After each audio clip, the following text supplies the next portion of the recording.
Hello, everyone. Welcome to Catherine's ESL classroom. In today's lesson, we are going to be able to learn new vocabulary words. But how do we do this? Well, we are going to do this by identifying strategies, 6 of them, and we are also going to be able to identify those ideas with context clues. Context clues are words that are in someone's conversation, the way we are writing something, or even speaking it with movies, in stories, or just any form of communication. And they are difficult because that one word, that one vocabulary word is difficult to identify. Well, I will show you by using context clues in the conversation or in the writing. So let's get started and have some fun.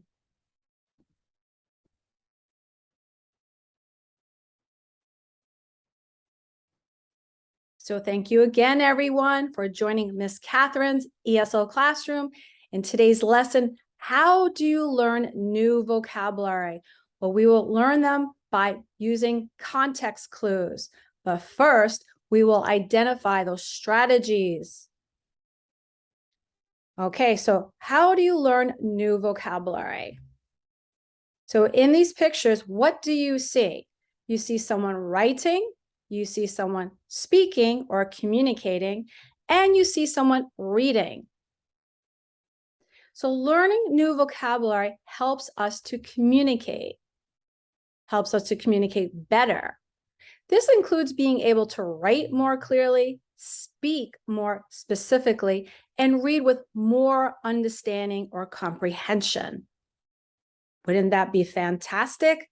Yes. So here are 6 strategies for learning new vocabulary.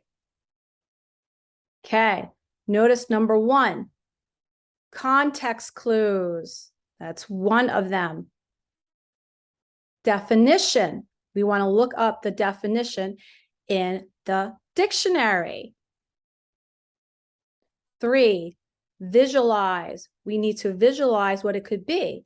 Maybe it's telling us a big story by imagining what it could be. So we have to visualize it.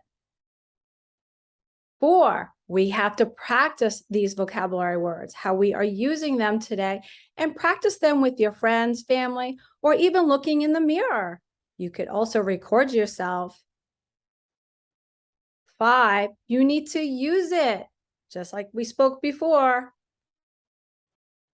And 6, compare and contrast. So we want to compare it and contrast it and see how it works in a sentence, because one word can mean multiple things, okay? Okay, using context clues. When learning new vocabulary, we can use context clues to find the meaning of a word. For example, in this sentence, can you find out what the made-up word is in red, JHKRSL, this is made up, and what would that meaning be using the context? Meaning, what words are we using in a sentence, in a story? So here would be the sentence, but this is more than one sentence. It's 2 sentences, so it becomes a little bit of a story. So let's check it out. Megan was very tired after school, though she knew she could complete her math, made-up word, JHKRSL, that was due the next day. She took a rest first.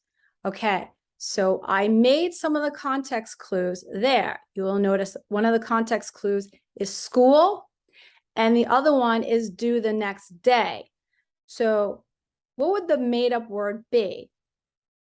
Let's try this again. Megan was very tired after school, though she knew she could complete her math.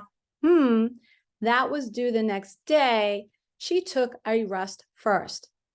So what happens when you're at school and you are given math what? That is due the next day. Math assignment, math homework, right? She has to complete it. Okay, that would be another context clue. She has to complete it. but we think school, one context clue, and the other one is due the next day. Did you get that? I know these are tough, but we're going to get it. It's all about practice and using it. So let's learn about definition. When possible, it is best to look up a definition or the meaning of a word, a new word that you come across in your reading, work, or in class. A good clue for you to do, a good trick, is write down that word. You can put it in your phone, you can put it in your notebook, wherever you want to put it. A good way to learn new vocabulary is try to use one word, one new word every day, and use it in a sentence or story, or even in a conversation with someone. So use a dictionary to find the definition. You can find the dictionary book, or you can Google it. It is helpful to write the definition down in a notebook or journal. Okay, journal is something that we do every day, and we write about what's going on, how we feel. Okay, this is a good practice. So we have to visualize using our eyes. What can we imagine something could be?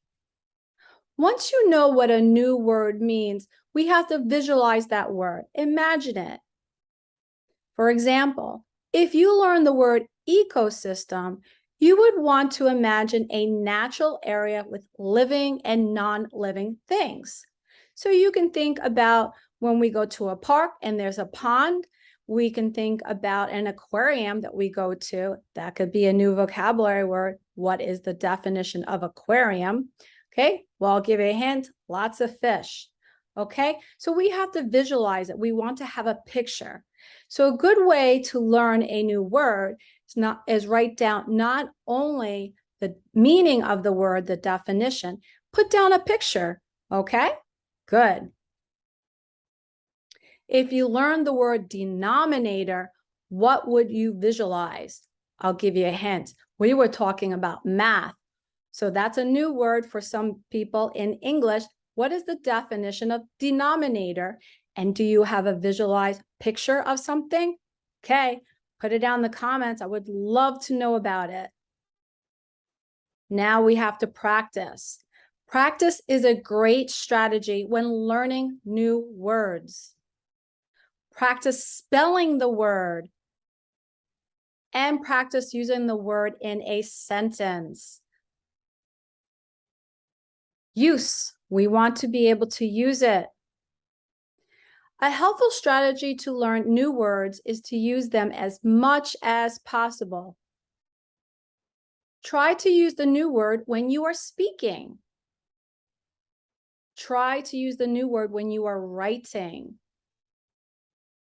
The more you use a word, the faster you will learn and memorize it, right? You'll know the meaning much faster. It'll be 1, 2, 3. Now we want to compare and contrast. So how do we do that? Well, comparing and contrasting things helps our brains to make important connections. We will want to be able to identify. We want to know right away. When you learn a new word, identify synonyms for that word. Synonyms meaning the same meaning or similar meaning. When you learn a new word, identify antonyms for that word. Antonyms would be the opposite. That would be the contrast. So when we use synonyms, you want to maybe replace the word, okay? So if we don't like the word identify, we can say be able to know, okay? We can say know. We have to know. The opposite of knowing is not knowing, not learning. Now let's review. What are 6 strategies for learning new vocabulary? What is your favorite strategy and why? Put it down in the comments. Want to see how much you are paying attention. We want to learn new vocabulary words, right? Good. So these would be some of the context clues, and we can call them ideas, right? Ideas are clues. Okay, so one of them would be inference, an educated guess. So this might be a little hard for some, but that's okay. Just take a picture. All right, so inference would be an educated guess. Definition gives the meaning of the word. Example would be samples, maybe a list. For example, we want to learn celestial bodies. That would include the stars and the moon. So that could be in the context clues of a story or a sentence. Now we learned about antonyms, which is the opposite meaning, and synonyms, which is another word meaning the same thing or similar. Now, let's go over context clues in using it in a sentence. Okay, here are some synonyms. Remember, same or similar words. We can replace these words. So what does the underlined word mean? Okay, we are looking at the word abundant.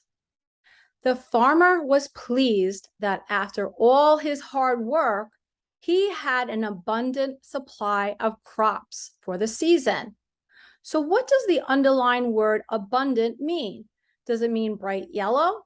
Does it mean large amount, short supply, or slow growing?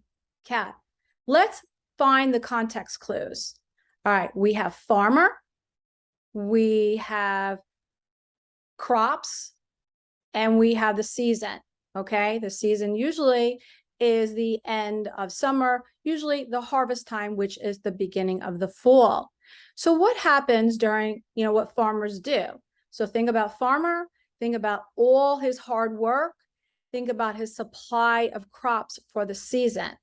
So would abundant mean bright yellow, large amount, short supply, or slow growing?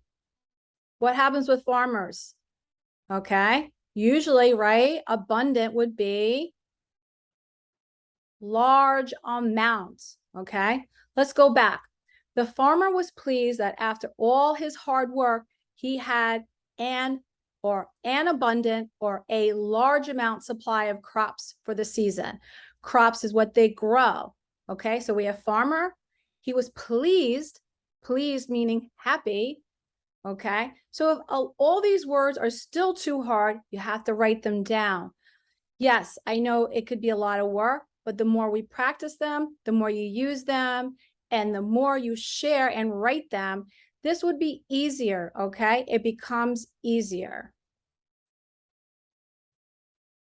Let's try the next one. What does the underlined word vivid mean? Okay, let's save the sentence. The breathtaking rose garden was full of so many vivid colors. What does the word vivid here mean? Bright, faded, pastel, or dull? Okay, this can be tricky. Let's look at the context clues.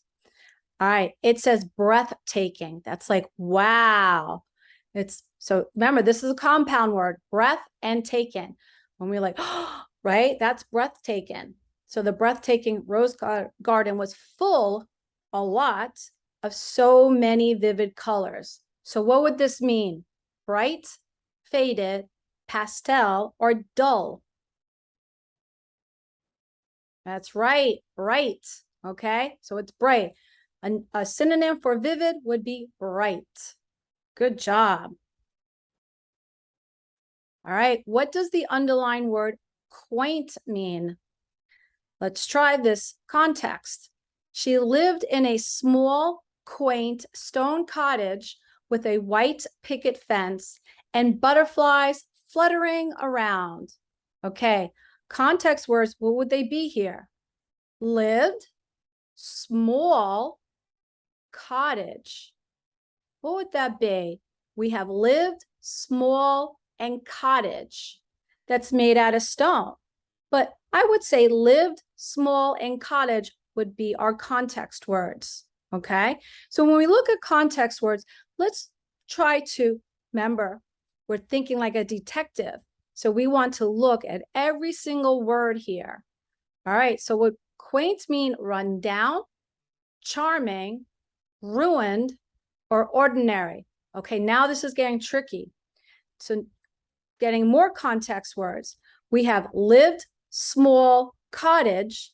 Now we're talking about white picket fence. Okay, it's a white small fence, and there's butterflies fluttering around. They're flying all around, little flutter. Okay, would quaint mean run down? Would it mean charming? Would it mean ruined or ordinary?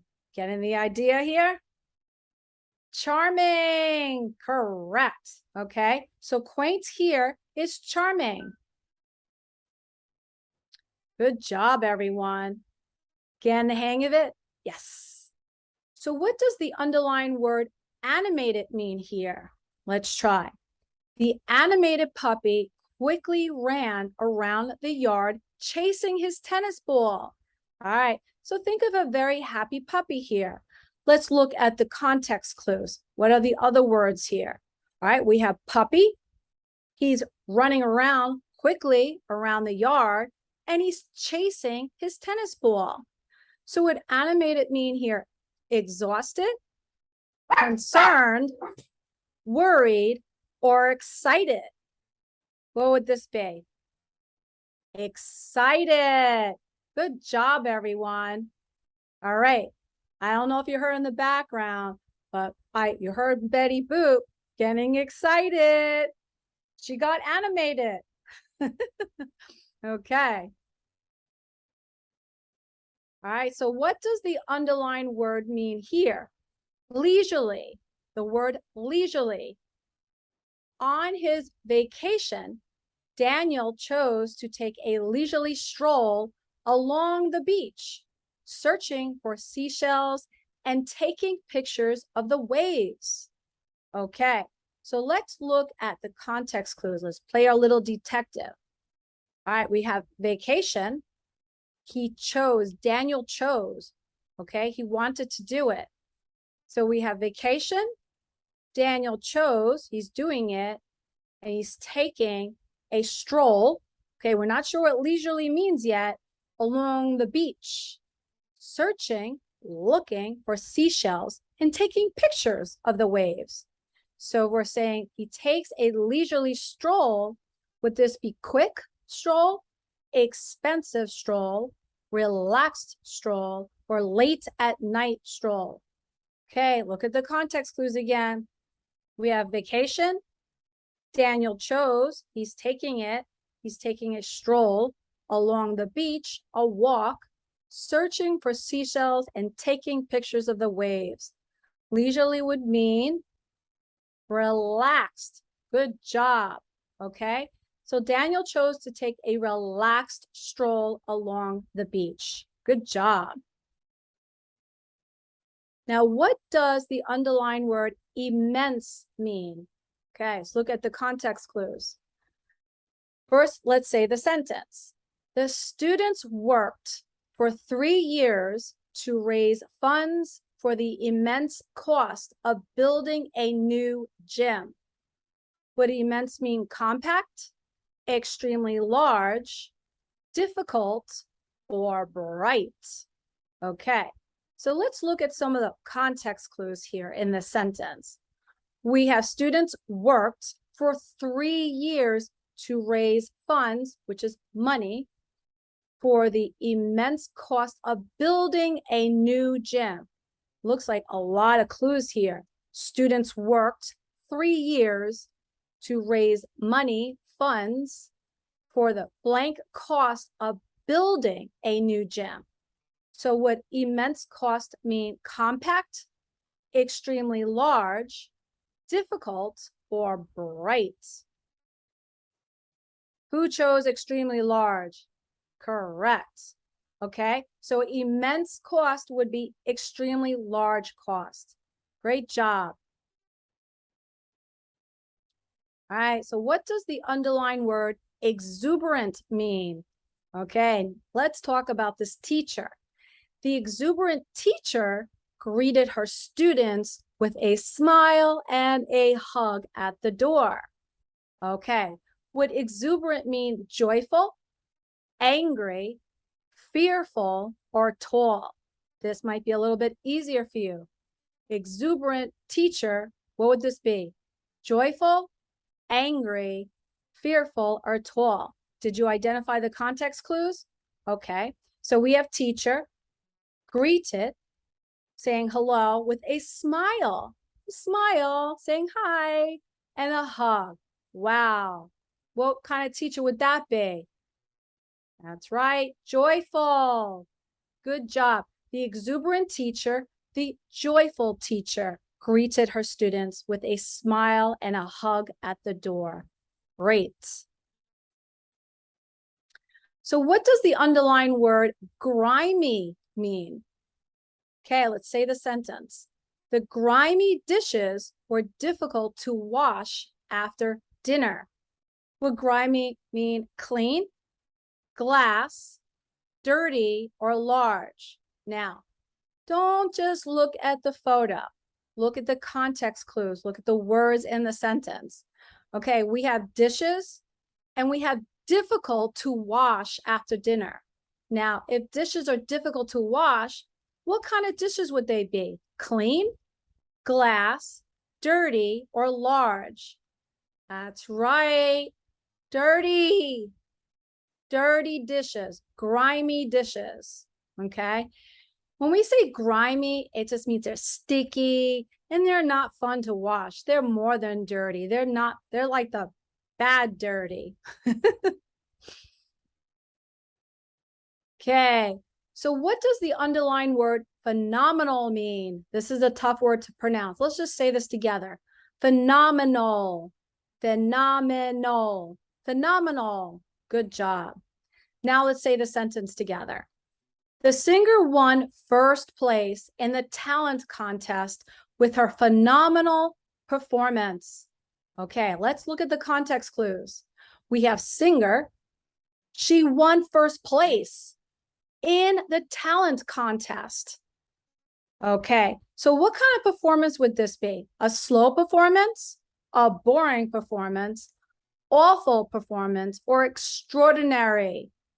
Okay, all right. If there's a word that you don't know as one of the answers, you can do what they call elimination. We eliminate words that we know for sure are not correct. So what do all these words have in common? Okay, 3 of the words. What do they have in common? Right? Slow, boring, and awful are all negative words. Extraordinary, you may not know this word, so you know that is different than slow, boring, and awful. So what would the phenomenal performance be? Because we know it's not slow, boring, or awful. That's right. It would be extraordinary. Extraordinary performance. Good job. Okay, so let's say this together. The singer won first place in the talent contest with her phenomenal performance. Good. With her extraordinary performance. Okay, extraordinary means like fabulous, wonderful, amazing. Okay, good. Getting the hang of it? Don't worry. Just ask questions. We are here to help. So what does the underlined word effective mean? Effective.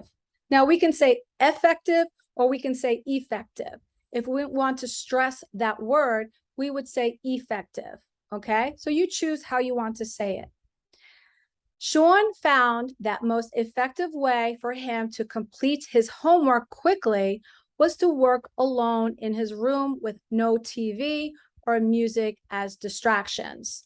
So the word effective, what does this mean? Does it mean compact, successful, dull, or wasteful? Okay, so let's look at some of the context clues. So we're talking about Sean, and he wants to complete his homework quickly, fast. Okay, so he wants to complete his homework quickly, was to work alone in his room. Okay, so he's working in his room alone with no TV or music as distractions. So no one's bothering him. So now what do you think the word effective means? Would it mean compact, successful, dull, or wasteful? Everyone who said successful is correct. Okay, so another word, a synonym for effective, is successful. Let's repeat this sentence again using both words. Sean found that the most effective way for him to complete his homework quickly was to work alone in his room with no TV or music as distractions. Now let's say it again with the synonym. Sean found that the most successful way for him to complete his homework quickly was to work alone in his room with no TV or music as distractions. Great job.